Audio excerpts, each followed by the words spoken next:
Buenas noches y gracias por acompañarnos en Capital a Debate los periodisas. Yo soy Malca Novigrod y en nombre de Vladimir Galeana, el titular de este programa, les doy la más cordial bienvenida.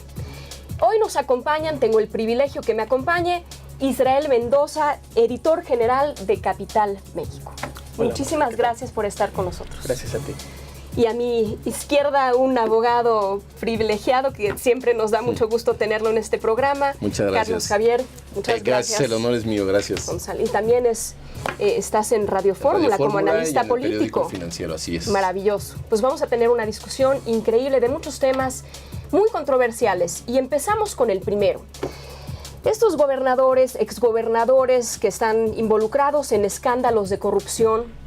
Tenemos a Duarte, tenemos a Borges, tenemos a Padres, que ahora se acaba de entregar. ¿Cuál va a ser el desarrollo en el caso de Padres, por ejemplo? Mira, en el caso de Padres, pues el desarrollo creo que ya está hablando por sí solo. Parece ser, dicen algunas columnas políticas, que le falló el cálculo a Lozano Gracia, que es quien le lleva su caso como abogado postulante, porque en teoría lo que pensaban era que iba a ir amparado al juzgado y que lo iban a solamente a tomar su declaración y posteriormente lo iban a dejar seguir el proceso en libertad, que es lo que se estila en algunos casos de delitos no graves. Pero aparentemente había por ahí un orden de aprehensión que ellos no conocían, por la cual lo aprenden a él y lo peor es que aprenden a su hijo. Digo, lo peor para él, no es que hayan aprendido al hijo, porque en teoría pues lo del hijo no estaba ni siquiera previsto.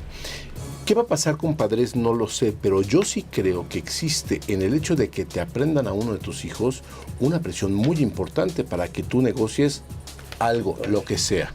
Que saquen a tu hijo de la cárcel, aunque tú tengas que cantar lo que tengas que cantar, de quien lo tengas que cantar. Entonces yo creo que el caso de Padres se va a poner muy interesante. Padres, no hay que olvidar que al igual que Duarte, Javier Duarte, fue gobernador bajo dos presidencias, la presidencia de Felipe Calderón, del mismo partido que él, y de la presidencia también de Enrique Peña Nieto. Y lo que siempre nos hemos preguntado, ¿por qué se tardan tanto tiempo las autoridades para actuar en el caso de los gobernadores? Y yo creo que aquí también es por un federalismo malentendido. Desafortunadamente, cuando pierde el PRI las elecciones en el año 2000, que había un ente aglutinador que era el presidente de la República, pues esto cambia porque habían muchos gobernadores. Nos acordamos de la CONAGO que surge en ese momento, de la mano de Miguel Alemán, quien era uno de los candidatos, gobernador de la ciudad de Veracruz, en el cual pues un grupo de gobernadores hacen un frente.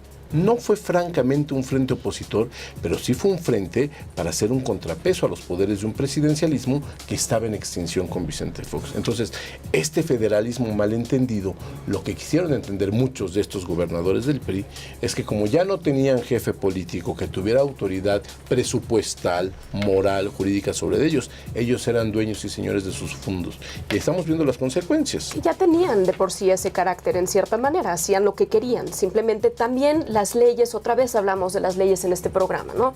Que crean incentivos negativos, con lo que acaba de pasar en el Congreso, es decir, la responsabilidad fiscal en estos gobiernos no es incentivada. Es cierto. Se dan los fondos, el gobierno federal no puede retener esos fondos como medida de poner presión a esos gobiernos para poder, en cierta manera, doblarles la mano y empujarlos a tener responsabilidad.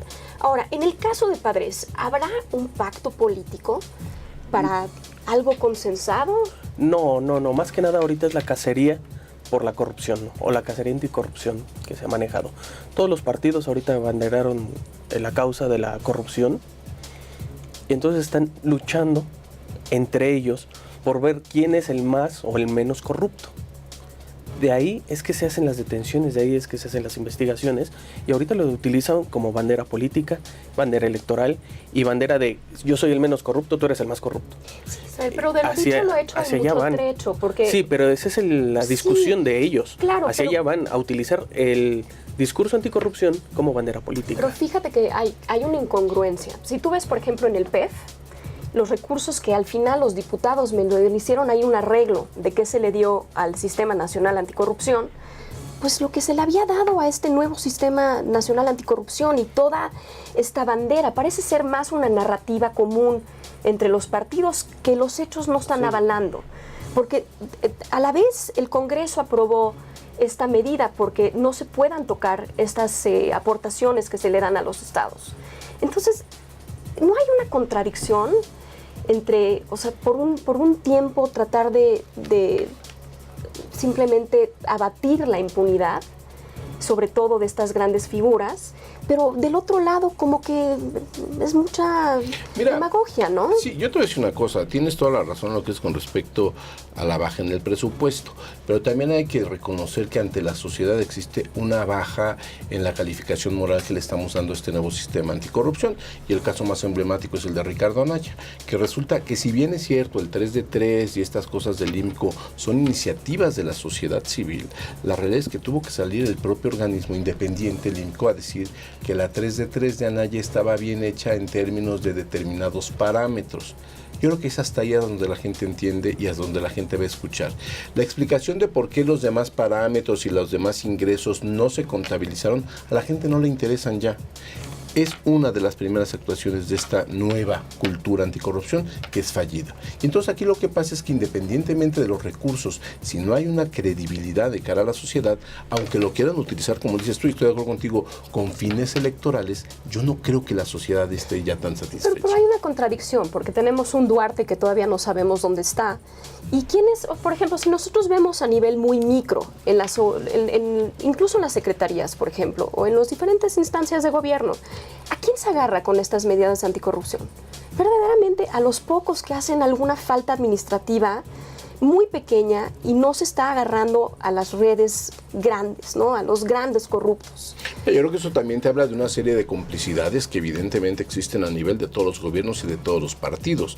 Como decíamos en el caso de Padres, y que también fue el caso de Duarte, sirvió bajo dos presidentes de distintos partidos políticos, el PAN y el PRI, y pues al señor ni lo tocaron ni lo cuestionaron hasta que hubo esta necesidad electoral derivada de los escándalos, de las aberraciones absolutas de Duarte, que además quien lo ventila es paradójicamente Miguel Ángel Yunes, que también tiene un expediente en el cual la gente dice que es una persona que tampoco canta malas racheras en términos de corrupción. Entonces, mira, yo coincido contigo que el aspecto electoral es lo que realmente está detonando esto, claro, pero no totalmente hay una verdadera voluntad, porque si eso existiera, pues hay muchos del gabinete federal que ya no están. No, mira, simplemente hay un antecedente. Si recordamos cuando Vicente Fox llegó a la presidencia y también iba a hacer cacería, pero él nada más hizo una cacería tontas y ciegas. Y luego buscó el Pemex Gate, y fue sobre Carlos Romero de Champs, el ahora nuevo eterno dirigente del sindicato petrolero. Una demanda también. Y es sabido por dentro del sindicato, por la disidencia del sindicato, que está plagado de corrupción. ¿Y qué pasó? Francisco Barrio, que era el contralor, él dijo que iba por los peces grandes. Los 18 de marzo, durante el sexenio de Fox, el día del aniversario de la expropiación petrolera, estaban a un lado los dos o los tres y hacían la ceremonia y recordaban la expropiación, y ahí lo tenían, señores, ahí lo tenían, pero no se utilizaba todavía bajo el mismo parámetro todos. Sí, pero mira, aquí recuerdo una cosa, también en ese momento surgió los amigos de Fox y la embestida que hubo en contra de Lino Corrodi, que fue quien lideró esta parte de la recolección de fondos durante la campaña del entonces presidente. Y yo no sé, y un poco lo que tú preguntabas, ¿habrá habido un acuerdo en ese entonces? Decir, no me toques a Romero, yo no toco a Lino Corrodi, no tengo ni la más remota idea. Yo no sé si esos acuerdos se están volviendo a dar en este momento con las cuestiones que estamos viendo de un lado del PAN y del otro lado del PRI. No lo sé, pero yo creo que se presta la suspicacia. Pero se parece mucho. Ustedes dos tocaron un tema fundamental. Todos tienen cola que les pisen. Entonces, los incentivos de extender hasta sus últimas consecuencias una investigación de esta naturaleza, pues como que nadie las tiene. Entonces, ¿qué hacer? O sea, ¿cómo la sociedad pudiera influir en algún momento en exigir que se haga este tipo de investigaciones cuando al parecer toda la clase política parece estar coludida y pisa ciertos callos, pero otros no? ¿Qué podemos hacer? Yo creo que se los voy a preguntar a los dos, ¿no creen que se le van a salvar? El desafío es mayor, porque el riesgo que tenemos es...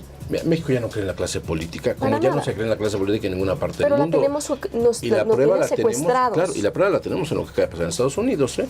Viene un outsider como Donald Trump, que es un mamarracho y que dice puras tonterías, y hoy es a punto de convertirse en el hombre más poderoso del mundo. En México puede pasar lo mismo. Por supuesto. El problema es que de los que ya están ahorita jugando, incluido López Obrador, que es el único que ha sido consistente todo lo largo de todas sus campañas al hablar de la corrupción, la gente ya no le cree más allá de lo que es su voto duro. ¿Cuáles son los riesgos? Los riesgos pueden ser que surja una especie de outsider, como lo fue Donald Trump, que hable de corrupción, de la lucha contra la corrupción, del castigo a los corruptos, hasta que llego yo a ponerme en la silla de los pinos, y entonces ahí se me olvida que fue un poco el fenómeno de Vicente Fox.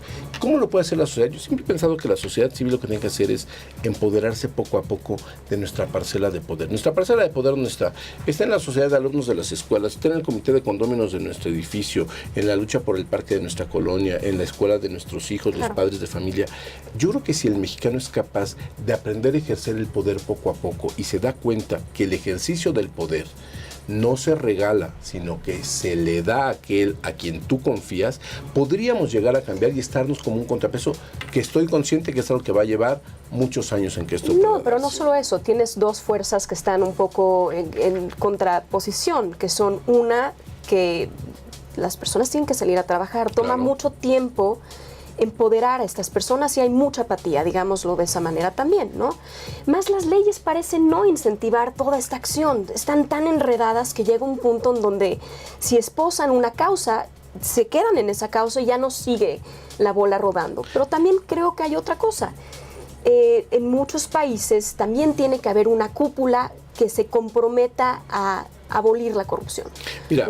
O a menguarla. por Mira, lo lo que yo menos, ¿no? sí no considero que el empoderamiento de la ciudadanía, porque eso deriva en candidaturas independientes. No hay ahorita un candidato fuerte. Es más, en las pasadas elecciones, todos los que fueron a candidatos independientes casi perdieron. Es una demostración de la apatía. Sí, ganó uno. Es una demostración de la apatía, es una demostración de que no fueron aceptados en su mayoría por los ciudadanos, porque al final de cuentas votaron por los partidos, sea voto duro o no sea voto duro. Entonces no se puede pensar en un candidato ciudadano que va a venir a resolver todos pelear los problemas, ¿no? por la corrupción, porque la corrupción no nada más es un solo problema del No, claro. gobierno. Y es Y endémico. es de las empresas, es de la sociedad. Empresas, desde que tomas el carro, el taxi y hay un policía, todo se presta a la corrupción. Bueno, pues tenemos que hacer una pequeña pausa. Esto es Capital a Debate y regresamos con otro segmento de este programa.